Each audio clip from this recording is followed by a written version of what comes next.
Well, up next, what Jennifer Aniston has to say about Angelina Jolie. The skinny is moments away on World News Now.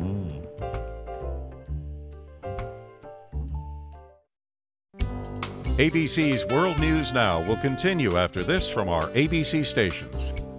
Okay, so Dancing with the Stars booted another one. He used to be the fastest man in the world, and now he's running his way all the way back home. Maurice Greene is out of there. The 34-year-old former Olympian, former fastest man in the world, pride of Kansas City, Kansas, is going home. He said he had a fun time doing it, and that he learned how to dance in front of millions of people, and he learned how to sashay that cape in the air, but he's going home. There was another highlight from the show.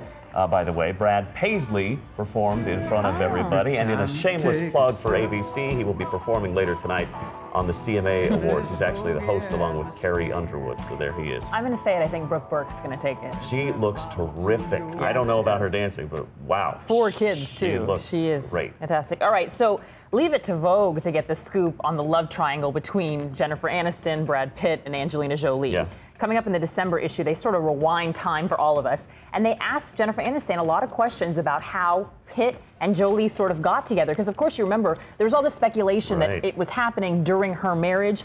Well, she says, and this is a quote, and it's in response to an article Jolie wrote, but she says there was stuff printed there in that article that was definitely from a time when I was unaware that stuff was happening. I felt those details were a little inappropriate to discuss. That stuff about how she couldn't wait to get to work every day, that was really uncool. Gotcha. So she's, I guess, I mean, and legitimately so, she sort of has a little bit of beef with Angelina Jolie, it sounds like. But she says she and Brad have a wonderful relationship. And then she talks a little bit about her relationship with Vince Vaughn, saying he was her defibrillator. She says he basically brought her back to life after the divorce. And then she talks about John Mayer and says whatever's been printed, he was a great guy, and they had a very amicable breakup. So she has only kind words and says she does not still think about her divorce, and it was a good divorce. Sounds like she still thinks about it. No, I mean, I think that they asked her questions, so what else can she say? I mean, I'm just defending her because everybody seems to always say she's not over this marriage, but what can you say when people are asking you about it? I just wouldn't talk about it, you know? Yeah. Personally, I'd be like... But then you get printed saying she was very antagonistic. She refused. Yeah, good point.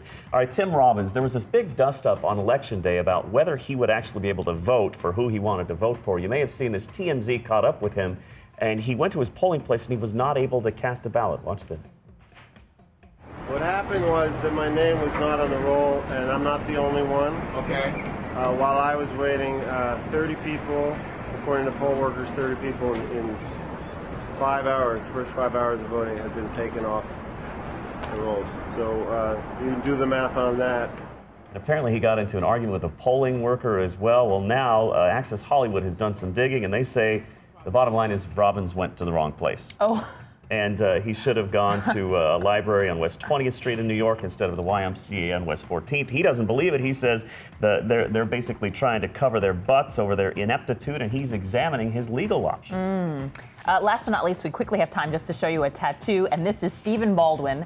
He has decided to get Hannah Montana's initials tattooed on him. He was promised a cameo. That was part of the dare. He did it. Now he'll have a cameo. Good for him. More news coming up.